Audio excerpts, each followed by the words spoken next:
Hi, Dr. Mo, Grace. Can you hear me? Loud and clear. I'm Oh, trying to awesome. Good see. afternoon, everyone. My name is Afternoon. Dorcas, and I am part of the planning team for the ALITFEST 2023. And while we wait for people to join in, I just wanted to talk about you um, what we have been doing so far. So we kickstarted the festival on Sunday with DK Chukwume's Days Made in Nigeria. Dr. Mo, I don't know if you were able to make it there For the DK, I'm for the the place. production manager for DK Chukwumerije. So you won't see me Amazing. most of the time, but I'm behind the scene ensuring that everything goes Wow. well. Wow. You guys give us an awesome show. I mean, I'm still in my field about it. So we had that on Sunday, and then on Monday we were able to have, at the beginning we had a panel session where we had a discussion on what it means for diversity. Is it pro or con for, in Nigerian creative, and we're able to have panelists from Ghana, South Africa, Morocco, and they, basically came together and we had a very enlightening discussion on what does it mean to be diverse. Is there a thing as, how do we remain authentic while paying attention to our various forms and various things that make us African and, from our different African countries. And so we had that conversation. And then in the evening, we had a book chat with Mohammed Bani Dasijo to discuss his book on disruption and what it means for development for the poor. And that was also very engaging. We had it on in Roving Heights. And yesterday, we also had another panel discussion where we talked about the diversity. What does it mean for, is there a distinct Nigerian culture? And we had, very intelligent panelists who spoke about um, how distinct Nigerians are in our language, in our culture, in our food, in our architecture, and it was really, really enlightening. And in the evening, we closed out our panel, our festival day with another book chat where we had author Odafe talk to us about his new book, The Cannibal at Ruben Heights. It was also very engaging when he talked about politics, what happens behind the scenes, who makes up a cabal, is it just the privileged ones, or is it like it's a cabal made up for, everyone in society? And it was just a very, very engaging conversation. And today, that's day, I'm trying to count day 4 of the festival. We're having, this conversation, this town hall. Is it just me? Anytime I hear town hall now, sadly, different comes in my head. Like I'm very tempted to hold myself. So we're having this town hall meeting where we are discuss with our very, very brilliant moderators. So they are co-moderators, and I know they were chosen specifically because they are not just coming to talk to us, but they are trying to open up the room so that we can all, you know, engage and add our thoughts on what does it mean. Should Nigeria be one? What do we think? Should we just all go on our way? Should we say, what, I've got a space, let's disappear? Everybody's entitled to their thoughts, right? And so that's what this conversation is going to be today. So while we wait for people to join in, Dr. Mo, please can you just maybe just talk to us briefly about what you expect this panel to be like, what you are hoping us as participants to do, and how excited are you about this topic or not? Does it scare you? Are you very gingered by it, or just let us know how you're feeling? Thank you, Grace. Gracing, thank you. And thank you also for giving us an update of what has been happening with the Abuja Literary Society Festival. Like you rightly said, it began on a very high note, and I'm expecting that today also would be very engaging. I'm expecting a lot of people to come in here. Just yesterday, I had I had the Merit House in Abuja again, as much crowd as we had during the DK Chukwumerije's opening for the festival.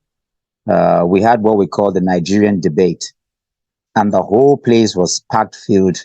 But this time it has the audience quite different because we're having people from the political parties, the APC, the PDP, the Labour Party, the Obedient Movement. And so we're debating about what day would be. Today is supposed to be Judgment Day for the 2023 general election. And, so it's it's bordered around when you talk about development, you talk about politics, you talk about, any of the gates of society. Everything is bordered about, our existence as a people. So I'm quite very excited. I actually feel like it's an extension of where we left off yesterday, because a lot of people were saying like, we should have been having these kinds of meeting, and it was quite big, and I'm hoping that, in the coming um, months with the Abuja Literary Society that we should engage even in more physical town halls, so that we can feel the bulaba, not just online, because from what happened yesterday, I'm looking and I advertise this. I'm still hoping that a lot more people will come in. But the objective of what we're trying to do is to look at to foster, inclusivity, so that's what the roundtable discussion. That's what we're going to be having today to allow, you know, just to engage with ourselves respectfully, in this space, regardless of ethnic, religious background, to be able to analyze, in context, our historical journey as a people, the Benin people, Benue people, the northern people, the Fulani people, generally we as a people, to look at our identity, the challenges, of our identity, to allow participants and people be able to speak freely, touching contemporary challenges as it concerns what impacts us in terms of the ethnic tension and our socio-political issues, like we discussed, brazenly yesterday. And it was for me, it was unique because we had all the old guys in the political parties around, but they allowed the young people, from 35 downward to engage, so I'm very hopeful that we can have such heated, but at the same time be able to be purpose driven, as we also look at the future of our country, constructively as literary people, because this is what the space is about. So that's what I'm expecting. And that's, I'm excited. And, like yesterday, even though I'm going to be helping to shape the narrative of the conversation, the one thing you can take away from Nigerians is that we're passionate, but we're also, we speak our truth, so I expect people to speak their truth regardless of who they are today. And we're also going to be using this as a platform to also educate. Because I remember saying that Adamawa State has about 100 languages, and people were like in a shock. You could almost hear a pin drop. And same thing with Taraba State. And I gave the contextual understanding, while a state like Delta State has about 30 or 25 thereabout, but it's so loud. And it has to do with the culture of the people, as different from northern Nigeria. Sometimes when you come to northern Nigeria and you see some people dressed in what we call Islamic, no, it's not Islamic, it's cultural, and so we're going to engage all those kind of things to understand who we are as a people. One of the things that gives me, I feel like I'm qualified to moderate this has to also do with the fact that I've traveled. I've been to at least 21 African countries, and I've been everywhere in Nigeria. And I know that for most Nigerians, they don't even know Nigeria. Because when I speak to people in Kenya, I tell them, in Kenya and Rwanda, I remind them of the people in Adamawa State. I tell them that their nose look like exactly like them, their color. I tell those from Malawi that they look like Benue people with their flat nose and all of that. And I yap South Africans that they have big head like Igbo people. I can almost tell you where all the states in Nigeria come from, in Africa. And I'm speaking from where I've been and touched base with, so I'm going to be helping. and also being the production manager for those who have watched the opening of the Elite 2023, the DK Chukwumerije's Made in Nigeria show. I've taken that show to 21 states in Nigeria. So I feel the pulse. I understand in a bit, the social, religious, political culture of Nigeria. But I'm also here with a co-moderator. Ejiro is here. I don't know if she's already here because she's also going to introduce herself and talk to us about what we're expecting to see and engage with here today. Ejiro, are you here? Anyway, I'm trying to look for you. Otherwise, Grace, this is what we're going to be engaging with today. I'm I'm high spirited anytime we talk about Nigeria. You're excited, right? Yeah. Same here. I've been on this path in the last 20 years of my life. So yeah, you can see how excited I am when I know that I'll be helping to moderate the discussion today. Yes, and I think it's so beautiful, everything you said, and I think it's so beautiful that, like you said, we're having this conversation on today where, so I was at the book chat yesterday, and the moderator, before he started, he was asking, the audience to get a feel of how they expect today to be, with the judgment of the tribunal. And so it's just very beautiful that we're having this conversation today. We don't know what to come out, but I don't know. Are you hopeful? Are you, Yeah, what, it's going to be business as usual? it's it's beautiful, because it's so beautiful. It actually feels like if you watch the videos, I know that most of us here, practically all of us, might be assuming were not even born in 1960. The palpitation, the energy, the how do you put it now? Almost like um, the spirit of the atmosphere in 1960 when we gain independence. You could almost that's what the feeling is like. Today feels like independence. Everybody really, and I've had people call me Exactly.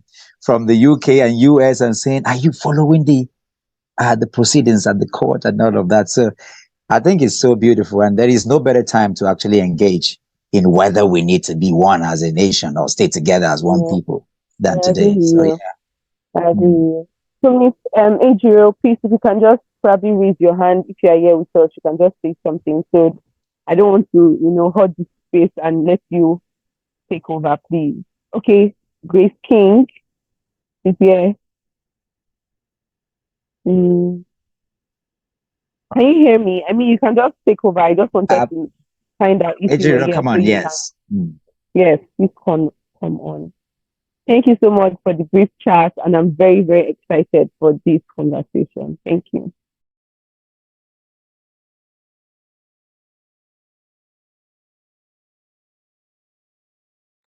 Was that Ejiro?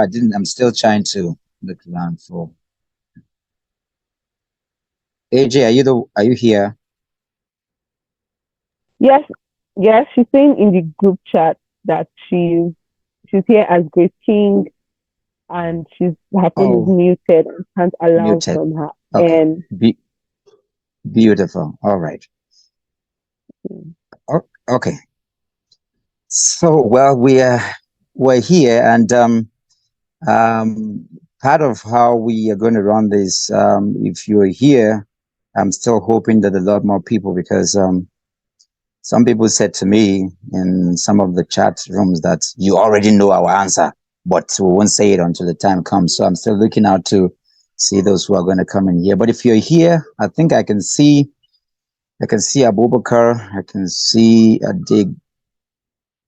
Adegoroye, I can see Oyene, I can see several other people. Okay, my boss is also here. I can see DD. Good to have all of us here today. All right. So good to have each and every one of us here. We're not going to take so much protocol and time, but if you're here, I'm sitting outside here because there's no light, which is part of why some people are getting angry and jackpying and don't believe that we should be together. I mean, but that is also the beauty of who we are as a people, So, and I know that uh, as a nation and as a people, this discussion, like I said, whether we need to be together as a nation. It's something that we've been talking about, almost forever. It's really complex, but and also multifaceted in terms of our issues and the things that we deal with. We can run away from our ethnicity, our culture, our religious groups.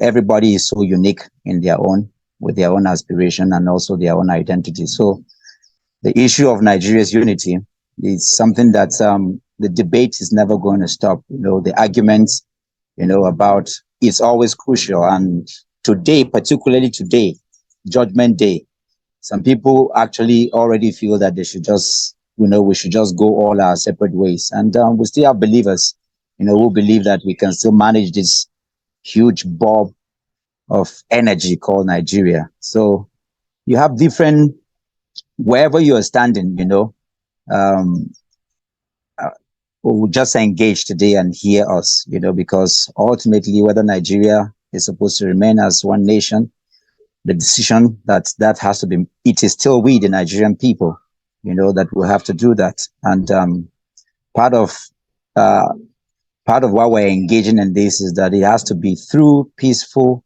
or at least inclusive dialogue in whatever means it has to be, because we're not living in the Stone Age anymore. And so, Grace, you have to help me so that I can also see. I'm trying to also read up some of the, because if we want to engage, if you lift your hands to engage or to come into the discourse, it's, I think we've said enough, and we can engage even right now and begin to look at whichever side you're standing on. But ultimately, the question and the discussion on today's roundtable is: does Nigeria need to be one? Do we need to be one? Must we be one? Should we be one? Who wants to open the floor? Who wants to take the mic on and speak to us and tell us? We already know who we are, at least to a large extent, as a people. The energy, the anger, whatever it is. Where do you stand? What do you think? Do we need to be one? Do we need to remain one? Should we be one? Hi, can you hear me? Yes, is that Ade? Yes, it's Ade. Good morning, good afternoon.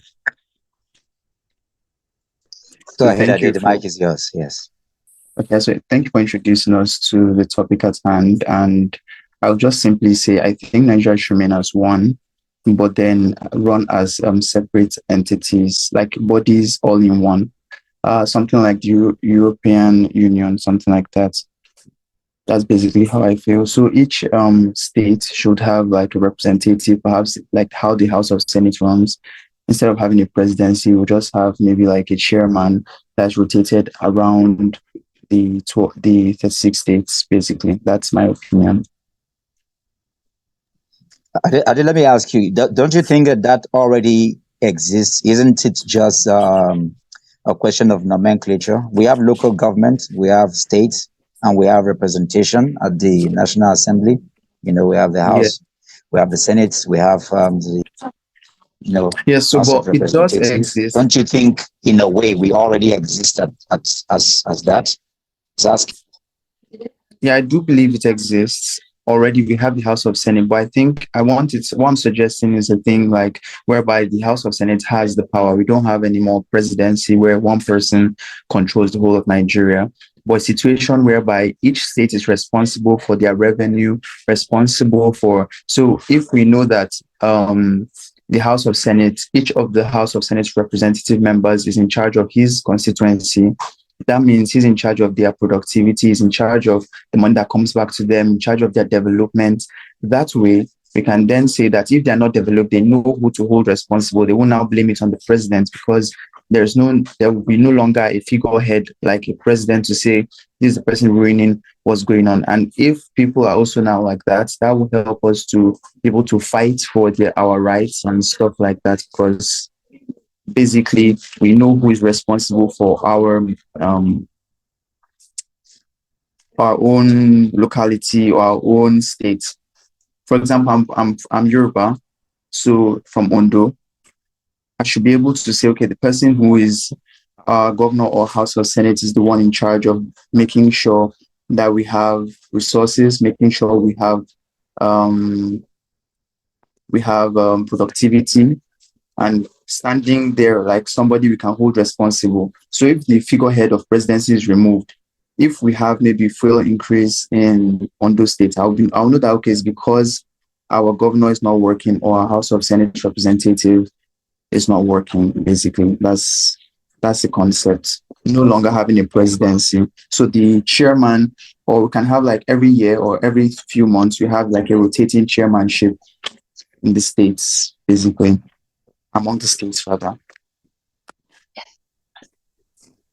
Okay, it's good to be back here. I hope somebody can hear me. Sorry for interrupting that convo here. Sorry, It's okay. I just needed to be sure it's working. That's okay. It's still working now. Welcome back. Thank you. Yeah, I think you know that even right now, Yeah. I'm just trying to just indulge me for a moment. Do you know that it's possible that just take the fuel increase for example? Do you know that a state governor can decide to subsidize that of his state? That's how much power state governors have.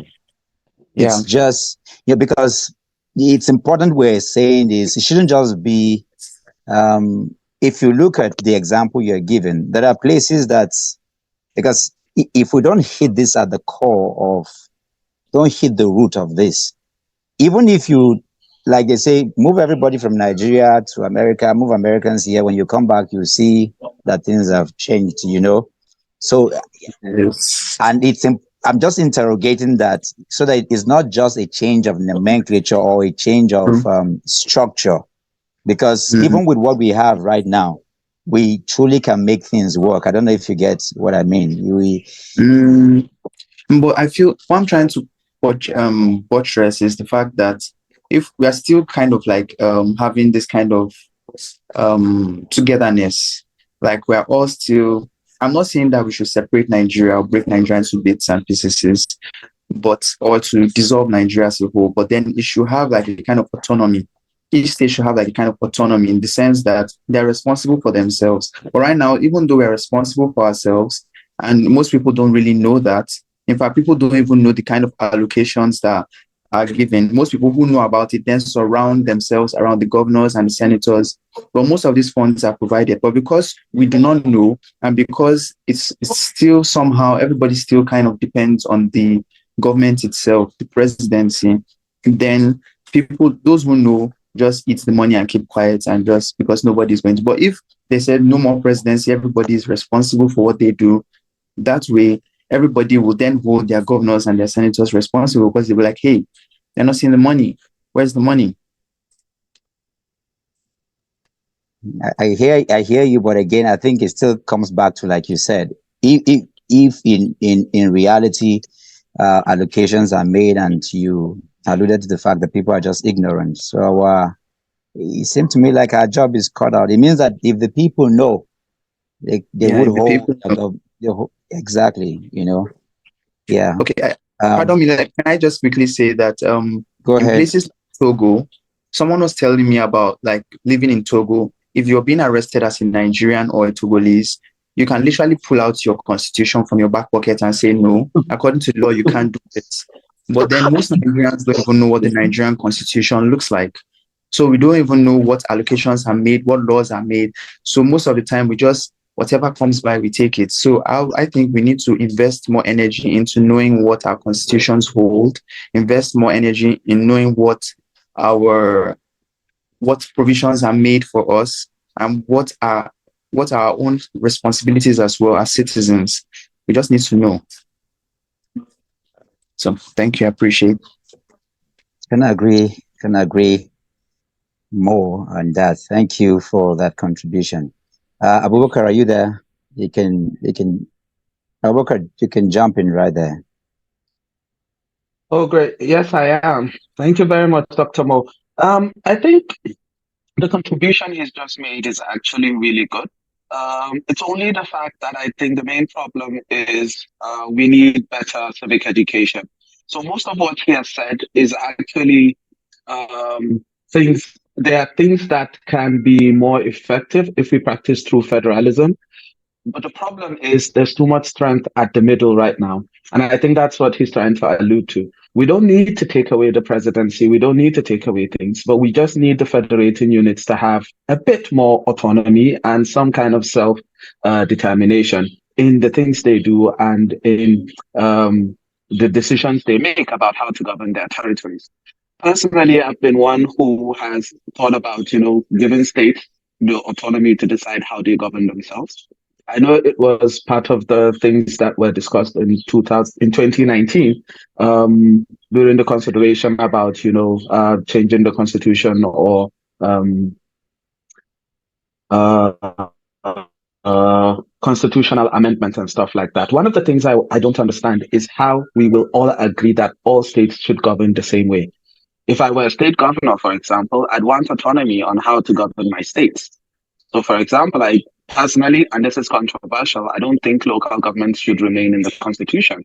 I think that states should have the freedom to administer their states the way they deem fit. So there are, for example, local government areas that are not viable, but they continue to be local governments. They continue to employ administrative staff. They continue to expend money. There's the fact that the state governments expend money, running local government elections, where we all know that the state government in power usually wins all the seats. Now, imagine if we stop running those charades and instead the government of the day, administers by selecting, the local administrative units within those states. It's a complex conversation, but it's one that I think we need to have as a country. I don't see why, for example, I'm in Kaduna, I'm the governor of Kaduna. I understand the problem of Kaduna a bit better. And so, for example, if I see that local governments like Zaria and Kudan or whichever is adjacent, it will be better administered by one individual, working together with a team. That said, I think at the top of it, I believe that, of course, Nigeria should remain as one because there are so many benefits and the benefits are immense. I see cultural integration everywhere I go. And even in locations where you think that these cultural integrations are not happening, you can see borrowed customs of certain people, impacting the way people behave. And so I see positives in also the shared ideals that we've come to agree on, even though there are things that some of us do not agree on collectively, but they shape who we are and how the rest of the world, looks at us. So I believe there are more benefits in staying together. I, of course, see the drawbacks in, the identity politics that we play, which are really more about greed and political, interest. But these are, again, things that I think civic education can address. So bottom line, Nigeria stays together. Benefits are immense. But the only way to ensure that people don't feel left behind is through better civic education and a more stronger federalism.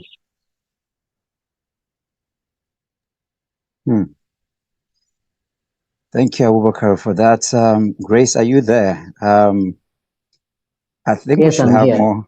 Okay, please take it on from here and let's look at. Let me hear your thoughts on this before we, because I hope we're not just going to preach to the choirs here, because I know that out there, to be very honest with you, even in the meeting we had yesterday, there are people who feel like, I'm telling you right on my phone, I'm a politician. They just think we should just end Nigeria now. I just hope that the collective people we have here are not just those who just believe. We need these people to come in, though, because at the end of the day, if we don't have that, we can have this discussion and it will just be academics.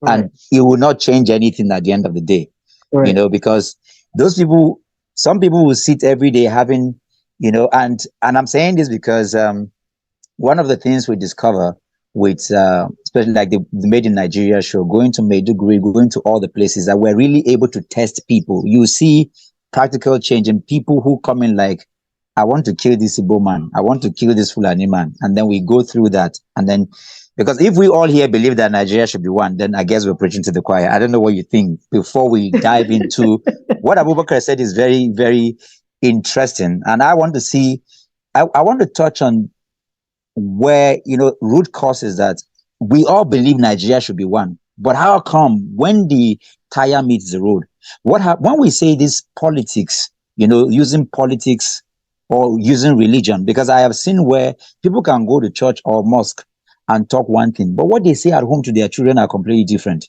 And when they speak, you can't tell the difference. Because at the end of the day, that is where the real problem is. Where you have somebody who comes out as, you tell people this is what you want. But at the same time, we've seen state governors who go back and say, no, our interest is to have a Muslim. You push on those narrative that divides and break us. I don't know if you get what I mean, but you come outside and preach something different. What do we do? How do we interrogate this so that we can really be hitting the root cause of why on one side of the divide we don't want to be together, but on the other side we are preaching one Nigeria. How do we navigate through that? Yeah, Grace. And I think that's a very good one. So Grace King is the name of the link, unfortunately, that I used, right? It's for my sister. And Ejiro Mukoro should have appeared on that link. So we'll stick with our name. But all the same, thank you, Mo, for this conversation. I love Made in Nigeria. When I saw it, I was so happy. I don't know if you've ever tasted the one thing you ever wanted to taste, and then it's well prepared, served, you eat it, and you feel good at the end of the day. That was what Made in Nigeria was for me. And I am happy with the work of the DK Chukwumerije's project on the thing about patriotism and all of those conversations. Highly commendable. I like the points that that is the last two speakers I met. I don't know if anybody has spoken before them. And going to the issue is key here. You said something. Nigerians say with one mouth, we want one Nigeria. But behind the scene, they say something totally different. Even all of us sitting in this space here, we need to come to a point where we need to interrogate our personal integrity. Because that is what we see at play. Imagine going on the streets. I enter a keke because of what I do as a media person, a policy advocate, civic pioneer in encouraging civic engagement by the citizens. I went out on this poll. I do live polling. And I sat with this keke guy. And we were talking. Something happened. And then he was reactive. It was like keeping the governor. All this kind of thing no go happen. And then I said, oh, fantastic. Then maybe one day you'll be one. Who knows? I could be your campaign manager. You want to be governor? And he said, yes. I said, that means when you become governor, you're going to change this country. You're going to change this state. He said, yes, now I will do so many things. I said, fantastic. Then a conversation came in as we're listening to the radio. And he said that, anyway, if he reach in Tonsha, the difference when go do is say, he go chop his own first. After he don't chop his own, he go come claim out because those before him came to chop. So he need to go chop. And then I said something, but you just condemned what they did in government, and you're saying you want to go in to do exactly what they've been doing all these years. I don't understand. He said, until leave that thing, not for my turn, not for my time, then Nigeria go better. The best way to change and become, but not my time. Me, now my time here now to eat the money. This is a keke rider who is trying to eke out a living. This is also a keke rider who has a BSc. So it goes back to the fact that there is something at the base of how we process issues without resolving them in a manner that does not leave trauma. We're a people who are highly traumatized. We have been triggered in all sides. And what you see happening is a defensive mechanism of where if you speak truth, you will be condemned. So what do? We carry these contradictions in us. The contradictions where before God in religion, we pretend to be one. Then out of that space where integrity is not of the highest requirement is required, we now say a different thing. And we see it manifest in how we talk to our children who now become the elders of tomorrow, who now get to positions of power. You see, in the university, I was having a conversation with the university don just a few hours ago, and one of the things he said is that, and we analyzed it and came to a conclusion that the academia where our children are put through does not inspire them to change. When they go in, they are even worse off when they come out. So that if you imagine you're bringing a high quality human into that space as an entity to be developed, to be nurtured, to be given skill sets, to have a learning and education happen to them, they actually get the reverse. They come out worse than they went in. The majority, not in all cases, but it is so high. So it means that perhaps it's time we are honest with our own conversational integrity and then begin to rethink what we consider to be the definition of what being one Nigeria is. And we need to get to a point where we understand that the tribal sentiments that we see play out across Nigeria is a revelation of the trauma that have been unresolved, still remain unresolved over the years. If we do not heal from within as a people in terms of our tribal ego, because it is there, it is strong, it is pronounced, it's what drives everything. Whether you are from Taraba, you are from Gombe, you are from Kano, you are from the Niger Delta, you are from East Nigeria or Western Nigeria, we all have this ego, some more pronounced than others, some more noise-making than others. But the reality is that the constant disconnect we feel is because we don't listen to each other enough. And then we don't now take the actions needed to be able to solve our differences. You talked about governors having so much power. That is a constitutional issue on the one hand. Yet, on the other hand, it is also a reflection of the quality of followership. Because if the followership is poor, if the followership is not, is ignorance, like one of the speaker earlier said, the ignorance to some extent is deliberate. We don't want to know. We don't want to learn. There's an unwillingness to learn. But we now begin to ask, why is there an unwillingness to learn? Because the mode of communication to consume information, to learn, is not the way it is being given to people and how they want to consume it.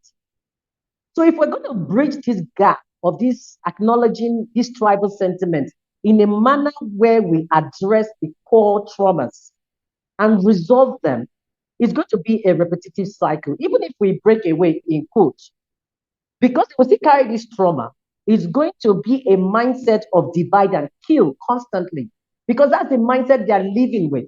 So they will become more balkanized in their mindset. A balkanized mindset is not a mindset that wants to sit down at the table and resolve an issue. A balkanized mindset wants to divide and worker and keep dividing until you get to this minutest atom of division. And it will have no end. So we need to now see a situation where we want to create a new set of experiences that will outdo these sentiments. And how do we do it? Nigeria as a whole, even with how poor our governance is, you will see that the typical Nigerian is a solution provider, is a problem solver, to be very honest.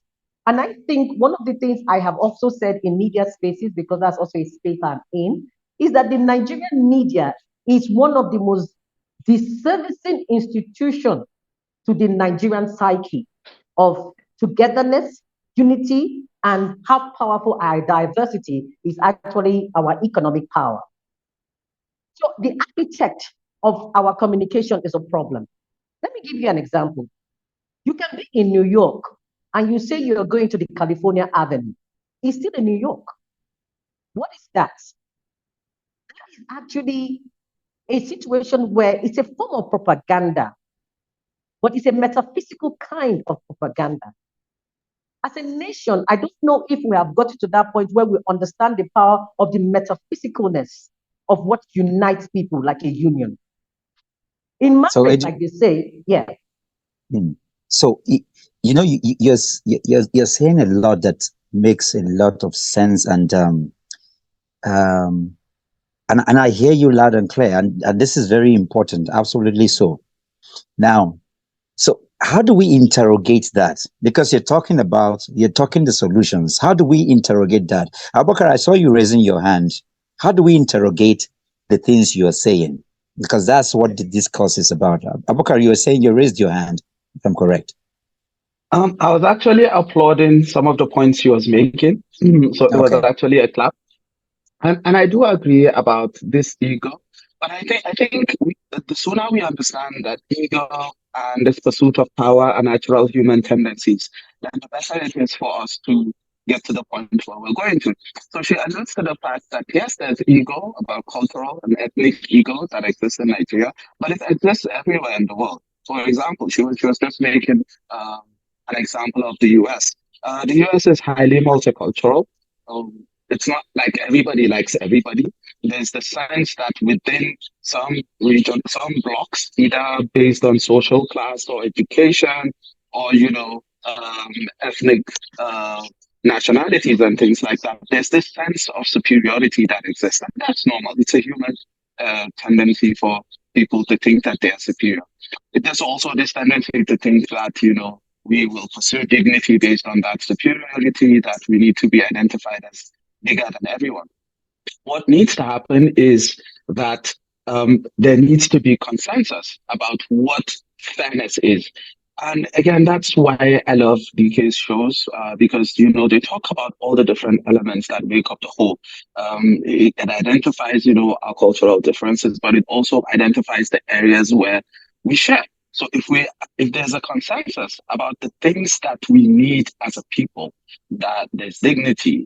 America will say the pursuit of happiness. There's the need for family survival, the need for success in our endeavors, the need to be able to secure my family, to be able to go out, find food, and come back home knowing that I'm going to be secure. If we agree that these are universal understandings within Nigeria, then those silos of superiority will be things that people can manage at their own ends. And they exist for the simple reason that different blocks believe that there is some form of inequality that they're trying to find. And the easiest way to be able to seek redress towards that inequality is to form these silos, these smaller nationalities, these identity politics that people play. And that's where these politicians are really skilled. They understand that there's some kind of inequality, unfairness, a perception of it at least from every single region.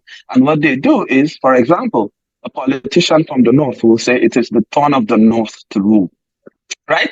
And when the northerners back him up, you'll think that there's consensus from the northerners. But then within them themselves, there's also now the need to now break it into silos. So you'll say, okay, should it be a northern Muslim or a northern Christian? Should it be a northerner from the northwest or the northeast or the north central? Now, within those blocks again, they again drill down into deeper silos that are going to benefit them. So within the northwest, we'll say, no, it should be actually someone from Kaduna or someone from from Kano. Within that, then you start to say, okay, even within these zones, which part of Kano should he come from? And that's how it keeps going. All of this happened because of this human tendency of the love of power and how they try to how they try to entrench this belief in the superiority of who they are and pull people together to be able to gain those benefits that they're looking for. At the end of the day, the pursuit isn't really for the collective, it is for individual interest.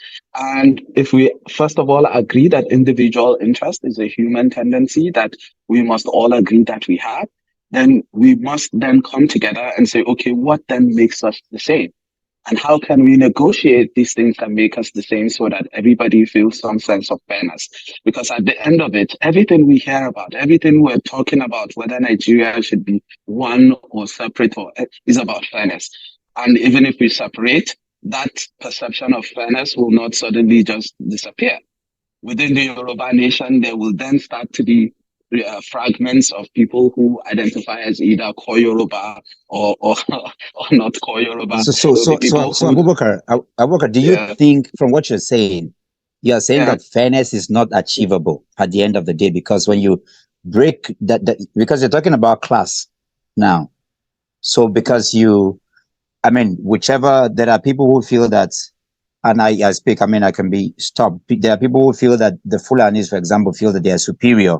You know, when you hear, I don't know which, is this Sokoto that has this line, born to rule or something like that? Is it Sokoto State? Which yeah. Well, there no, are no, I'm different born to rule tendencies across the tendencies. country, Yeah. No, no, but yeah, I mean, yeah, like if you come to Benue, where I come from, and I yeah. speak within the political class, you know, Mhm. I was almost going to puke a few days ago when my brother, who is Steve, you know, and it was almost, because I feel completely tribalized. And I was shocked that within the conversation we're having, because I was there, it was so condescending. Like, no, we own the right. And I didn't know that he was making that reference because I was in the room. And this is me that I feel like I'm completely detribal. I don't even feel like I'm from that place because this is my feeling is I feel Kaduna State. I'm born in Kaduna. So every time you ask me, I tell you that my father is from here, but this is where I am. I served in Kano. I worked in Maiduguri. I've traveled around them. So I don't, but here I am within some political class and I'm reminded of what I'm not, what I don't even feel at all. You know, so that class is always there. You know, and I know there are Christians who feel that they are superior to Muslims. Like you can't even, and many Muslims just feel like Christianity, no, we are superior. And you have atheists who feel like we are the Baba. I mean, you can't even, who you guys, you believe you are, I mean, to even think of you are tiny puny that you know, they place you where you are. And so you have those class, and like you rightly said, so at the end of the day, whether you talk about Yoruba, Igbo, Birom, by the time you separate it from region to all of that, and you come down to your family, the fact that your father has two wives, you are going to one you know, a mother will plot to kill the child of the second just because you're trying to reposition. I don't know. Rahama, we are Yeah, all here. You know, yeah. are we ever So going to achieve fairness? So this is can sorry. we, yes. Yeah, so this is exactly what I was saying. So it's not about these ethnic nationalities or silos that exist. What is important is we identify that these things exist everywhere in the world. And the reason things work is that a collective of people have come together to say, no, we have identified these as the shared passions that we have, and we're not going to let those other things intervene. And the only way that you can get to that point is by remaining one through cultural integration, through shifting borders. By you, for example, growing up in Kaduna, and me, for example, also being from Nasarawa and growing up somewhere else. That is the only way that we can bridge those gaps. And it is when people like us, who have integrated with other people, who have lived with other people, who have seen that just because we're different in the way we eat or in the way we pray, doesn't mean that our aspirations are different. That it is you and I that can then come together to form that Nigeria that we so seek. Unfortunately, my understanding of history and the amalgamation of Nigeria and the independence journey and everything has not been built on that course. It has been that, okay, we want independence. When we get independence, I'm going to go back and govern the North. You're going to go back and govern the Southwest. You're going to go back and govern the Southeast or whatever.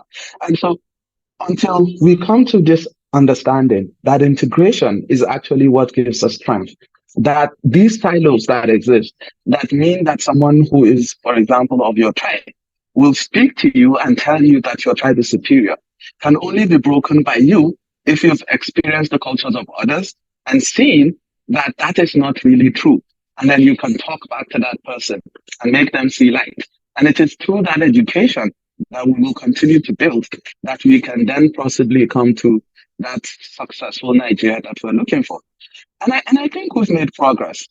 Usually when we talk about Nigeria and things like that, we're quick to say that, you know, Nigeria is broken and things like that. But I've voted at least from 2003 to date. And I've seen that voting lines are being broken every day.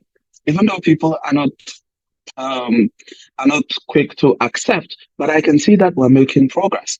that even within families now, people are voting their own way, different from the way that others are. And so I think there's hope, but I think we must remain together if we're going to get to that promised land. I mean, Abubakar, thank you. Can't I totally agree with you on most of the things you have touched on. But that also has to do with the fact that you are in a complete you have an understanding at least of the issues, and you've been through this engagement. I want to ask Chiamaka, you said some of the countries mentioned, and I think you're referring to the discussion where we began from, mentioned so far, is the propagation of country first, and then that is what do you mean by the propagation of country? And you're saying that that's what we lack in Nigeria as a nation. I believe that's what you're saying. Can you explain what you mean by that? Chiamaka, are you there? Yeah, I'm here. Hello, everyone. Hi. Hi. Okay, so I agree with the conversation that has happened so far in terms of the healing aspect, in terms of the division, in terms of so many other things. So that comment came as a result of the conversation they were having about the US and all that. And if you talk to an average American, it's America first, right? Yes, they might have the feeling of superiority, Black versus Latin America versus Asian community versus the Caucasians, right? But the ideology that they carry wherever they go is that of a country, that of a nation, right? And that's what I'm saying that we lack as a country, right? So we're first Igbo, we're first Yoruba, we're first Hausa, we're first this before we are Nigerian. And that is how, and it perpetuates in every single thing, every decision we make, every activity we do, everything. Yes, there are some of us so Chiamaka, do you think something is wrong with being an Igbo first before being a Nigerian? Absolutely not, right? In the sense that our diversity, our differences make us who we are as a nation, and means that we have shared experiences that we can bring in to be able to contribute to development, to pushing the country, to moving the country forward. What I'm saying is that our self often takes precedence over our nation. So we've heard lots of examples about it. So even the aspect of division. So we're talking about, Abubakar made a very interesting analogy, right? So we said, okay, the president or whoever, the governor should come from, maybe let's say, okay, let's use one state, maybe Kano, right? And then we say it has to be the southern part of I don't know how the senatorial zones in Kano, right? And then you continue to divide and say, oh, it has to be someone from this part, it has someone from this local government, and then the division continues. Division along senatorial zones, division along religious zones, division along so many, like we keep on. Okay, there was a funny conversation that happened, I saw on Twitter yesterday, right? Some people who were in the US are already disaggregating themselves based on visa tiers. That's, I'm sorry, for me, stupidity. Why would you do that? So you're already you're in a different context, but you're already using classism to differentiate yourself and to humiliate, like, how do I put it? Humiliate each other. While you're a nation, you're supposed to bond together in a spacing for you to share the experiences that you're having, for you to support each other, but we're already differentiating and looking down on each other based on class. So that's what I'm saying. We don't see ourselves as Nigeria first in the sense of working together, wanting to put country above self. And if you look at Russia, if you look at so many countries, you see that nation first. And if we're going to do that, we need to think of Nigeria and prioritize Nigeria. Who is the best person? Meritocracy has to come back, right? I'm sorry, I'm anti-federal character. I'm very, very anti-federal character because I feel like that is robbing our nation of people who actually have the capacity to do the right things and to move the country forward, because we're trying to appease, every state must have this person, this. Yes, I understand fairness, but we can't continue. Once upon a time, that was the ideal and that was what we needed. But that's not what we need today. We need to go beyond that. We need to think beyond that. We need to prioritize merit in terms of who is the person that can hold this portfolio and can do this. Of course, I think I like the point that Chiamaka is making there. Yeah, I like it. But Grace, before you jump in, so let me pose the question now. And so, because remember I said at the end of the day, we're saying, should Nigeria remain as one? If we go the way of meritocracy, Rahama was talking about the fact that we need to heal. And if you look at where our journey and where we're coming from, when and how do we implement meritocracy? Because federal character was implemented to ensure that we have fairness, where the representation of everyone is felt, and if we go, because there are school of thought who believe that if we go purely on meritocracy, the tendency of just one tribe, coming up to become everything, it's there. Not that I believe in it, but you just see, your perception is greater than reality. And once that is the perception, then that becomes a danger, even though it could be what, we should have. I'm trying to marry two things before you jump in, Ejiro, because Chiamaka was saying something very interesting. How do we go beyond? You agree that, yes, there's nothing wrong in being Yoruba, Igbo, Hausa, or Fulani first before Nigeria. But what do we need to do that will make us look at Nigeria first before our tribe or religion? What did the Americans do? What have they done out there? What is it beyond just academics, beyond what is it? What is that technology? What do we need to deploy? Because the moment we can achieve that one Nigeria as a perception and a reality, then it wouldn't matter. Religion wouldn't matter. Tribe wouldn't matter. Ethnicity wouldn't matter. How do we achieve that? What are we going to do that every Nigerian will see Nigeria first? Because that's the question we have to answer. And I know that time is gone. It's important for us to think this through. It's not going to be an academic. There is something we have to do. And that's what we're here to interrogate. We know our problems. It's religion. It is ethnicity. Yes, part of it is saying that even representation, which is fairness, like Abubakar was talking, because when you interrogate that, you now realize that in itself is also a problem. When you interrogate meritocracy, that could be all of us here speaking English. Those who don't speak English will believe that we are just going to lord over them. So where is their place? So what is that thing that we have to do? Because once we can see ourselves as one or as Nigeria first, then it will not matter whether you are Igbo, you are Birom, or you are Hausa. What is that's what we must interrogate here today. Because once we are able to do that, then fairness becomes a tool. Meritocracy becomes a tool. Religion, politics, they all become tools. Otherwise, they become tools for injustice as they are tools for justice, or tools for what will allow us to be able to manage our diversity. It's the same knife that you use to kill people. It's that same knife that cuts the onion, that makes the food. So what is that? That's the question we must interrogate. What do we have to do to make us think Nigeria first? If I can maybe add a few things. So I think Nigeria has to make the step first. There's a lot of distrust. When you say Nigeria has to make the step first, what are you talking about? I know. Are you talking about Ejiro, Abubakar, or you're talking about Tinubu, or DK Chukwuemeka? Who are you talking about? I'm talking about, let's look at, maybe for lack of governance, right? Nigerians do not trust. So I pay a lot of tax. Sometimes it annoys me because I do not see the benefits, right? I go on the road and my car is scattered. So like there are so many, like I do not trust the Nigerian government to represent. Okay, I'll take for instance, right? During what happened in Abuja, the Nyanya bomb blast, right?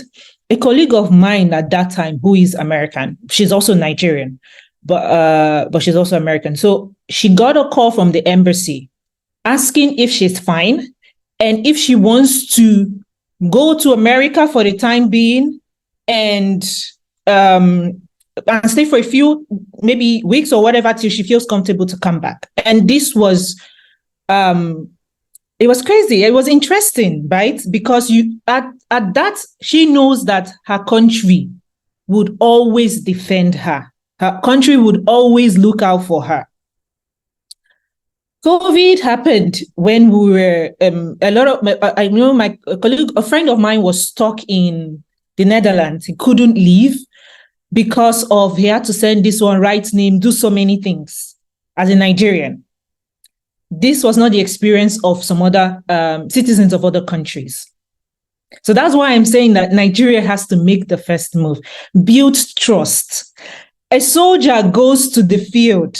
Chiamaka, if I hear you, you're talking about Nigeria's leadership now. They have to make, that's what you're saying, right? Yes, they have to.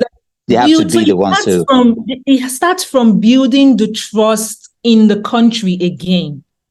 I hear you loud and clear. Let's hear from NA. NA, take a shot at this. Let's hear you. Chiamaka will get back to you. NA, are you there? Yeah, I'm there. Hi. Okay. Just sorry. Where am I? Can you hear me? I can hear you loud and clear, NA. You're right here with us. Okay. All right. Okay. I was trying to put my camera on and then put my hands down so I could speak. So, by the way, my name is Nana. What I put a comment stating, it has to start from the cradle. By the cradle doesn't necessarily mean the conventional family system. The cradle just means the systems that we had, the ancient systems that we had that worked, the systems that socialized our ancestors, which was there were working systems before the interruption of colonialism. And let me just try and explain as best as I can. So in almost every culture in Nigeria, there would be like pair groups, and each pair group had some sort of ritual, some sort of ceremony that goes on that now advances you from one stage to the next. If I'm correct, almost every culture had that. So these kind of systems, we would need to find a way to bring them back in our families, bring them back in our classrooms, bring them back in our youth centers, sports clubs, whatever it is. That idea of who you are doesn't matter what your ethnicity is. At the end of the day, have pride in who you are as a person and then as a nation. I don't know if I'm making sense, but it's just something that I've always believed in, that the only way Nigeria that we know today will change and will achieve that greatness that we claim we have is from the cradle and going back. We need to go back to the things that our ancestors laid before us that got disrupted. And this new system that we have obviously isn't working at all. Thank you. I'll try and put my camera on so I don't. Okay.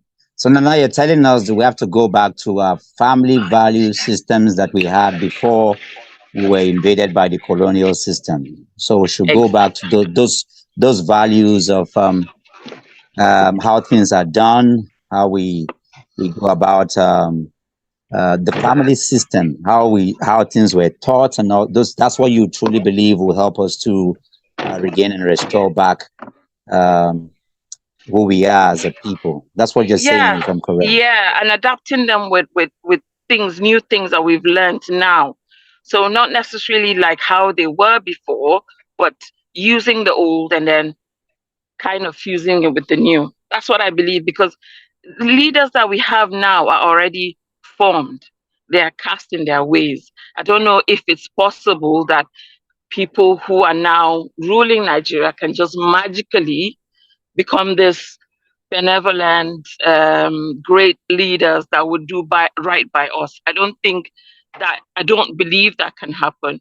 But I feel like if we make it intentional and dedicate our time towards the coming generation and put all these things in place, then I believe that 100 years from now, we will achieve that greatness. But we won't be there. Yeah, so you'll be coming back home soon to help us with this, I believe. By God's grace. Yeah, yanzu ya zama dan Allah ba to kin ji ba? Because part of our discussion was saying that, and I agree with you. I mean that we have to begin from the bottom, from the children, from the kindergarten, and instilling those values, for them to be able to see and do. Let's hear from Daisy. And Nana, hold it, don't go too far because I'm going to come back to you. I can see you now. I can see. How do I feel like Nana? You're not in Nigeria. Is it Didi Loma that said you're in Scotland? You're muted. No, I'm not in Nigeria. I've not been in Nigeria for about 8 years. For about 8 years. Yeah. Okay. When we finish, you're going to pledge because you don't just make suggestions to us. You're going to come back, ensure that you take a small place, maybe in your village, you start those things. If we can have a pilot, success, then we can now begin to, you understand now. Yeah. An incubation. Yeah. Exactly. I mean, because natural and spiritual principles are things that they never change. Our value systems, they don't. Respect is respect, so those are values. But Adeze, let's hear from you. What are those things that we need to do that helps us to see Nigeria first before any of those things that are becoming baggages for us? Okay. Hello, can you hear me now? Loud and clear. Oh, great. This has been an interesting topic to listen to, and the perspectives and different opinions have been very enlightening. To answer your question more, we need to take it back a little bit. I'm sorry I'm doing this. I know I came in late in the conversation. We need to go back to what the statehood really means. And to answer that question, we need to find out what statehood means now and what it means to us as Africans. I don't think this is a Nigerian problem, like we clearly identified. It's a worldwide problem amplified in Africa because of our history. And by our history, I mean slavery and then colonialism and then a halt in our own civilization, and another civilization is imposed on us. But we haven't interrogated that civilization enough. We haven't asked ourselves, is this civilization going to work for us? How do we tailor it to a model that is bespoke for us, something that we can ingest properly, without bopping foul? How do we do this? So we've just taken in this idea of Western statehood and we're forcing it down our throats anyway, anyhow. We want to be one Nigeria, one Africa. Good ideals. I'm not saying it's the method I'm interrogating. But we're not asking ourselves, how is it going to work with who with our history, with who we are? And while we're doing that, it's interesting to know that the West is interrogating what they've done. So they are revisiting their own idea of statehood and saying, indigenous people are saying, but this land was our land now before some Irishman came here, and so I can wear my nice feathers, and now I have different rights. I should be taught in my own cultural language, but here we are having conversations that sound like we need to wipe away who we are. I know we're not exactly saying that, but we need just to be careful. I think that first of all, we need to respect each other first. We've talked a lot about leadership. Yes, we have a leadership crisis, but I also say that we have a followership crisis. We need to learn how to respect ourselves. It is almost impossible to find a table in Nigeria where we're going to be discussing policy, we're going to be discussing education, we're going to be discussing infrastructure development, and we're able to think as people, as humans. That's step one. I don't have any problem with the fact that Mo is from Benue, if I was listening correctly, and he grew up in Kaduna, and I was born and raised in Onitsha. And the other gentleman was born and raised in Lagos, but is originally from, maybe Delta State. Those issues are issues that we should learn to respect. But when we come to the center, keep aside. That is our problem. I think that if we are able to respect ourselves in this sense, respect my Igbo-ness, respect the fact that I'm an Igbo person who's never seen the Niger Bridge. and has lived all my life in Sokoto, and I am still Nigerian. And then the other gentleman is an Igbo person who has never left Omoba and is Nigerian enough to contribute or express his concerns. Then we may be on the right course. So I find that one way or the other, we are inadvertently making arguments for one demographic against the other. First of all, there should be at the center whenever we meet a system that upholds mutual respect for everybody, irrespective of religion.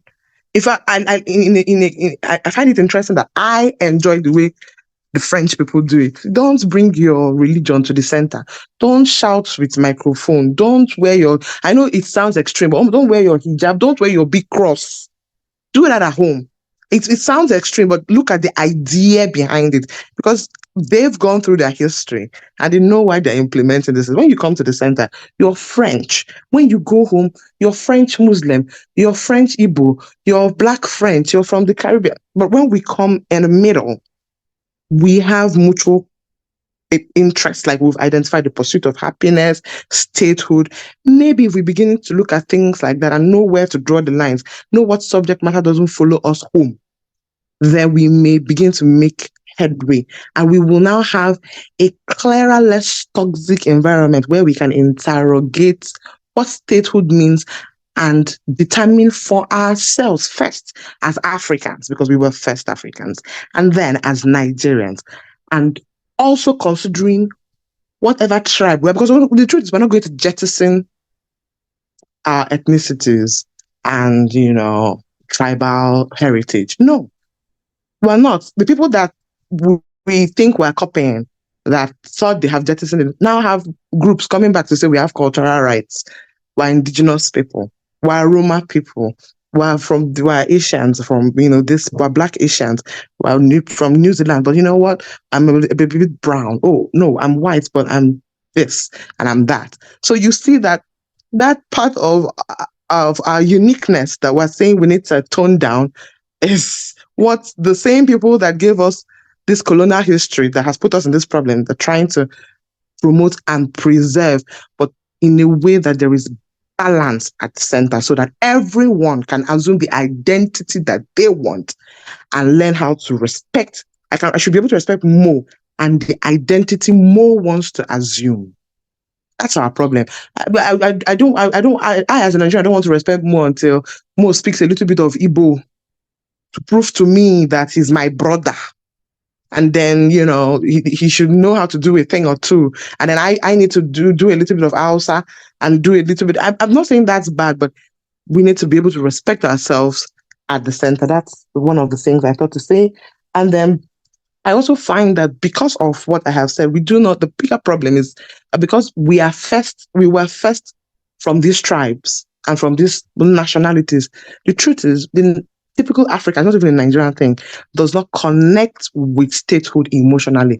We have a problem with it. I'm bold enough to admit that I have a problem with it. I try.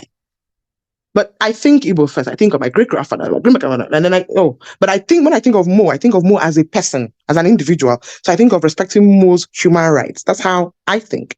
But now we have to expand it. We all have to grow, which is why we're having this conversation. And, step into statehood, right? To be able to do that, we now have to attack this leadership, followership dynamics. We also need institutions that fall in line with these aims and objectives. Someone clearly said that zoning and federal character is something she's not a fan of. It is not also my favorite thing, zoning. I've personally borne the brunt for phoning in my professional life, right? But what is worse than zoning and what is worse than what is that federal character is how we apply it. The people that, and again, the West, that came up with these ideas call it special discrimination and say that if you want to apply special discrimination, you do it for a determined amount of time for a purpose. So if you are saying that, we have a leadership crisis in Anambra. Ladies from Anambra are not represented at this table. And so you specially discriminate on people from Kano so that people from Anambra can step up. You put a time limit to it. Oh, we're going to do this for 10 years. And after 10 years, Anambra women, you have to fight fairly. So while you're applying special discrimination, you're attacking the issue at the grassroots. You're making sure there's a group or a class or a cohort of leaders coming up that you're grooming. We don't do that in Nigeria. Wow. We also have to have statistics that show that the problem that spurred the application of special discrimination it should be measurable, is decreasing. So if we've had 2 Anambra women on the table and another 2, we can say that now Anambra people don't get mount Abi, then we reduce the number of. So you now say, okay, instead of 2 free slots, let 1 person from Anambra contest fairly. And so you see that meritocracy is not strangled. But the way we apply special measures in Nigeria, we do it at our convenience for our selfish interest, reiterating the fact that we're not emotionally attached to the idea of Nigeria as a state. And to be fair to us, to play the empath, I can understand why this country was not made to last. It was a business concern. It was the white man's pot of gold. We were not supposed to be one country per se. If you go there are schools of thought. Like I belong to a school of thought, for example, who believe that what best to even bring us together. When politically people can come together and form a nation, which is correct. But I love the fact that Nigeria was built out of trading, that it was a trading zone. Any wonder, anywhere you find Nigerians all over the world, they just excel, especially if you talk finance. Put any Nigeria, there are no families of Nigeria outside Nigeria who are doing badly, because there is that. We've always been trading. And this is a trading zone. I'm just saying that so that you also know that, because there are different schools. But also understand that strength is your curse. It's like that strength is also your curse, because it comes from a lot of strife that you don't need. No, it depends on how you see it. This is getting interesting now. It depends on what you see. Don't forget where we talk. Politics can be dirty as it can be beautiful. All the places on earth who have diverse culture, there are places who are doing fantastic. It's how do we manage this, whatever you call it, animosity, But Ades, I think you've made a lot of solid points. Is that? Sorry, I'm unable to hear you. Okay. Can you hear me now? Now I can. Okay. So Ades, I wanted Bashir to come in because you made especially your points on values and respect. That's ultimate, because if we can even just respect ourselves, I think is a base from where we can begin to look at our diversity in such a way that we will begin to manage it. If the Igbo man can respect the Fulani man or the person he has never seen, if vice versa, if we can respect those tribes that don't even seem to exist at all, if we can respect them at the center, you've made some very huge valid points. But equal. Yes, and equal. But I will come back to the point of where, and I think it's very interesting because I'm very interested in that, and that for me is even like the high point of where we are in Nigeria, because I know that when we talk about our foundation, when you look at Zeke, you look at this, you look at that, and we especially how Nigeria was created. We've looked at it from a very negative, angles, and we will touch on that. But I want Bashir Abdurrahman, your hands have been up for a very long time, for you to chip in, give us your perspective before we hone in. So Adeze, hold it there. We'll be back to that. Let's hear Abdurrahman. Okay. Bashir. Okay, thank you. Good afternoon, everyone. Firstly, I have a question. What does it mean to put Nigeria first? Because, the link to this is Nigeria need to be one, and then I come in and I'm hearing something putting Nigeria first. So I would like that clarified before I then say what I want to say, which is regarding whether Nigeria needs to be one or not. Okay, so it was it was we were interrogating something that Ejiro talked about, and we're looking at, if we consider our tribe or our ethnicity first or our religion first before Nigeria, then that becomes like a stumbling block. And I remember saying, was it yesterday in the meeting we had, that while it is okay to look up to our founding fathers, for example, if you're Yoruba, there are people who can, as much as you respect Sir Obafemi Awolowo, if you can't go past him, then there is a problem. If you cannot go past Sir Ahmadu Bello, there's a problem. If you cannot go past Nnamdi Azikiwe, then at best, what we can be are just regional people. If we must have that one Nigeria identity, there is something that has to happen for us to go beyond just that. And that's the connection. If you hear, I don't know if it's somebody said that in her thinking, she just thinks backwards, her father, her great-grandfather, and all of that's the connection. That's what connects us back to the founding fathers of Nigeria. Now we're saying that it's important to put Nigeria first. Something I don't know that this is what we're here interrogating, but I'm just explaining to you so that you can understand how to come in. That we must be able to have something that's an ideology, like America first, Nigeria first. Then you can look at your tribe, you can look at your religion. That if we can do that, it will also enhance the quality of the values that we have. We can now begin to respect ourselves better. We can now begin to accommodate or tolerate, knowing that there is something that supersedes our religion, our ethnicity, our political leanings. Not necessarily that it is superior, but a perception, an ideology that help us to be able to look at ourselves in that one Nigeria identity. So that's what's in. But essentially what we're dealing with is, and these are interconnected because of these are multifaceted. So we must ask questions from different angles to be able to answer the question of if Nigeria needs to remain as one. Okay. I don't know if that, okay.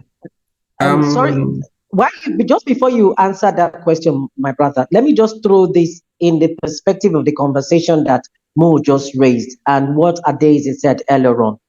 Okay, if it is true that being tribal, right, in thinking actually sets the pace for development, for evolution, for advancement, social cohesion, significance, recognition, attainment, and all of that. Which tribe in the whole of Nigeria, or which state in the whole of Nigeria, can you say is doing outstandingly well in by its primary driver, e.g., governors from the state, House of Assemblies from the state, and the various civil service, in the way they have worked, in the mindset of saying, this is my tribe, we are number one, we're important. Where can you say that the manifestation has transferred or can be seen in road infrastructural development, in the education attainment of his, in terms of his economic bloc and power as becoming number one, outstanding in a manner that they are to scrutinize this and have this conversation? We need to really dissect and ask ourselves, really, is the mindset of in a people where the mindset of one tribe has not translated to tribe or state you can point to as a role model of sorts to be aspired to? So you can now respond with regards to that. But sorry, I needed to just say that. Thank you, Grace. Yeah, thank you. Well, to speak to what you said more, when you say that there is one thing that we should hold above our tribe and so on, the fact of the matter is that thing does not exist. Because when you say Nigeria, what does it mean to be a Nigerian? How you who is from Akwa Ibom sees or defines Nigeria, the values that you hold there are different from the values that someone who is from Sokoto holds there. So we don't. Can you give us an example of those values? I'm sorry, but this is very important what you're saying. Yeah. if you go to Sokoto now and you say something that people think is denigratory about the religion, they will kill you. They are Nigerians. I mean, it is against the law, but it is something that they hold. And yet you go to Akwa Ibom or Lagos and you say such a thing, and people will even join you and laugh. And they'll probably even be Muslims. So there's really no shared Nigerian identity for now. That said, it is developing. And the example I like to give is that of dress. Right now, there is a sort of one Nigerian, at least for guys, you know, this short kaftan that they call South or senator. And then you put the cap from Maiduguri, that's the Nabukar cap. Everybody wears it now. Of course, there are variants like Yemi Osinbajo's variant that a lot of people wear, but that is a Nigerian identity that is developing. And it will take time, honestly. It will take time. It will not happen immediately. Then to answer the question, does Nigeria need to be one? Bashir, if you can, I want to engage you. If you hold your thought there, I just want to take you back a little to say, you see the value of religion that you spoke about. Yes, is a shared one. If you, even in Lagos, there are people that if you like, and it's good we have this conversation here. Do you know that even in deeper life, for example, even in deeper life, there are classes of deeper life. In Redeemed Christian Church of God, there are classes. There are those who are the OP. There are places where if you dare talk about Christ or Jesus, even in the southern part of this country, you can be killed, because they take it as serious as we in the north take when you talk about Muhammad or Islam. This is news to me. I stand corrected. I've learned something new today. Thanks. I can tell you that, you know, they are that value that is attached to religion. The extremism is shared in this country. There are people who, just in the same way, there are people in Sokoto that even if you talk about, I mean, in Maiduguri, we talk, they share that, because well, maybe I'm driving it too much. They might not necessarily kill you, but I'm telling you, they take it that is that bad. You know, they don't take it lightly. The hatred they will have for you if you even play with Jesus or you play with church. I mean, I have people that they wouldn't even tolerate that at all. They won't have anything to do with you, you know, but it's pronounced in northern Nigeria. It's the same thing. When I started the introduction I gave, I said, if you go to Adamawa or some other places, my cousins, they dress like Muslims, but it's cultural, you know, because of the north. They go to church dressed like what the south think. They think we are Muslims, but that's how they go to church, even in Kaduna.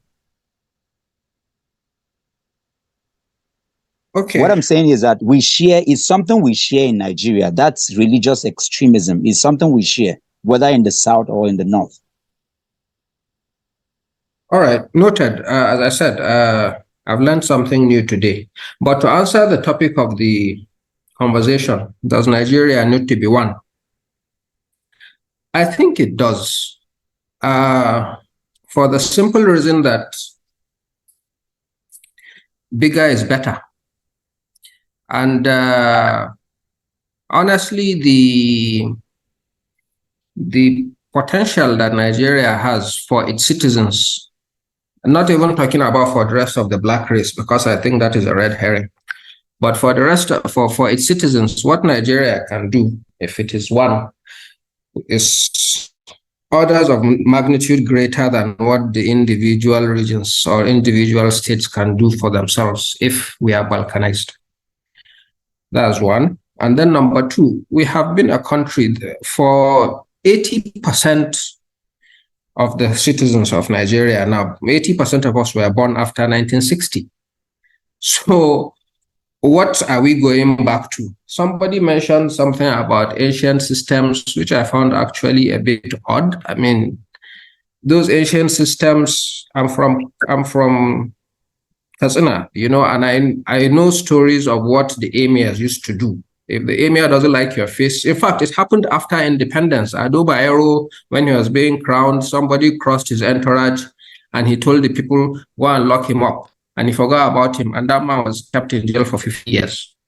I mean, this was a story that was in the papers a few years, well, before Ado Bayero died. So, the staying together, honestly, I think is the way forward. It will be messy, it will be long. It is not a given that will succeed. And I like to give examples of countries like Mexico. Mexico is a country 300 years older than the US, but it is still a mess. So does Nigeria need to remain one? I think it does, because it will be better for the citizens than if we are broken up. That's what I have to say. Thank you so much. Thank you. That's very interesting, the aspect you brought. As we go forward, because of our time, we just have about 30 minutes to round up this. It's been very engaging. Abdurrahman, I want to quickly also say that, do you know that in southern part of this country, for those who believe in Jesus and in Christ, if you are witchcraft, if you are into witches and witchcraft, they can kill you. Also, yes, I know. Homosexuality. Growing up in the north, the way we handle homosexuality is completely different from southern part of this country. But the point is that, the extremism, like, they will kill you. Homosexuality, they'll be killed. So you see, when it comes to religion, it's something we need to talk about this, which is one of the take home of this, discussion here. For the sake of our time, we're just going to have like two minutes in terms of our submission and deposition here. Let me allow Victor to come in, and then we now go after Victor. We'll go to Ade and then come back to Adeze. Let's just have that, and then we'll come back to Rev. Victor, are you there? Yes, thank you very much, Dr. Mo. So, two things I just want to quickly. One is a question to ask. So, you said something about that in the southern parts of the country, there are places or areas where, if you blaspheme against Jesus, for instance, you can be killed. I would like if you can cite an example of where that has happened anywhere in the south. Then, to answer directly to the question of whether Nigeria should still go on as one, I think that it doesn't matter whether we stay as one or we go our different work in a separate way. The problems that we have that so far limits the progress and development of Nigeria are things that are problems that it is common amongst the entire region. So even if we go our separate ways, but we are unable to address this challenge, we are unable to have those transformative leaders, transformative citizens, we will still have the same problem, even as a separate entity, as much as we are one. Somebody gave an instance of working in Mexico, saying they have been there for like 300 years older than America, and they have also working at being a mess. I do not think that if Mexico separates, they will work on automatically get better. So for me, to that question, I don't think it actually matters. What matters is the kind of leaders we have, the kind of citizens that will be, in terms of governance and everything going forward. Thank you. Thank you, Victor. Thank you. Good submission.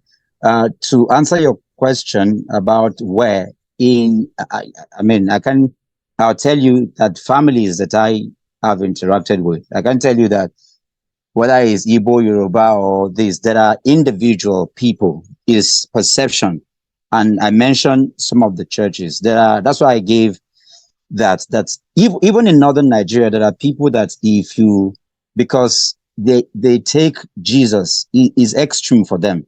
And I'm telling you that even in Abuja here where I live, there are people that you can't play anything to do with that. It's as bad as that. That's just the example I'm giving. It's not something that is maybe domicile with, the West or the is, but I'm just drawing the analogy that in the same way, it's just the extreme that we see, but that extreme exists in Nigeria, the way we handle Christianity and we handle Muslim. Maybe because we've seen maybe killings of people like Deborah and all of that. But I'm telling you, it's as bad. There are people who will plant something for you to die as a Christian just because you're saying something wrong about Jesus or the church. It does exist, and I see people who exemplify that. Ade, please allow Rex to come in before you come in, and then we go to Adeze, please, because he hasn't spoken. We just want to No take people problem. who That's fine by me. Okay, thank you, Rex. Please, your submission. Okay, thank you very much, Dr. Mo. For me, yes, Nigeria should remain one. Extremism exists everywhere. How do you explain the differences in intra-culture or intra-region? Okay, today in the north, some will see themselves to be more superior than the other colleagues from the north. How do you explain to someone in southeast, okay, the differences in states like Ebonyi and the people from Imo State, or even within the Imo State? How do you explain the story of the Osu people? And if you go to the west, the same thing in terms of some people trying to be ethnocentric in terms of their beliefs as it relates to living together. So the question here is not about if we should go pathways, because if you go to Sudan, okay, at a point they exist as a nation. Today we have South Sudan, all right, but is there peace in that region? Okay, so what we are doing is good, because for me, in our only two ways, we need to find a way to promote cultural orientation or cultural orientation. That's why, for me, I've lived in different parts of this country, and I have best of friends from different parts of the country.